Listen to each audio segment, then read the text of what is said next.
नमस्कार, आपण पाहत आहात लोकन्याय न्यूज। शिवसेना पक्षाच्या वतीने ढगपिंपरी येथे उमेदवाराच्या प्रचारात पदयात्रा। आपले मत विकासाला, आपले मत धनुष्यबाणाला।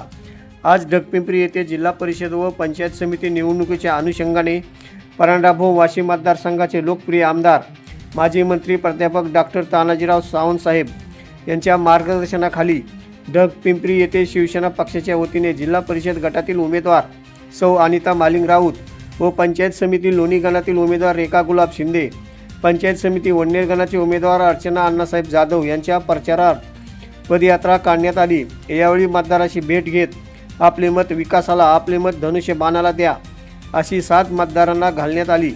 शिवसेना पक्ष शिंदेगट यांच्या वतीने ढगपिंपरी गावात डोर टू डोर जोरदार प्रचार करण्यात आला असून गावात शिवसेनेला चांगला प्रतिसाद मिळत असल्याचे दिसून आले आहे। यावेळी उद्योजक राजेभाऊ शेळके, सरपंच अशोक गरड, युवा उद्योजक महालिंग राऊत, सरपंच गणेश कोकाटे, समता परिषद जिल्हा अध्यक्ष बिभीषण खुणे, ग्रामपंचायत सदस्य महादेव तात्या ढोरे, शुक्राचार्य ढोरे, तालुका उपाध्यक्ष शिवसेना सरपंच रुपेश काळे, पिंपळवाडी उपसरपंच सुभाष जाधव, शिवसेना युवा नेते भागवत जाधव, शांतीलाल वाघे, महेश इतापे, उद्योजक विशाल नवले, दादा इतापे, अनिकेत ढोरे, सुजित चाबुकस्वार आदीसह महिला बंधू भगिनी बहुसंख्येने उपस्थित होते।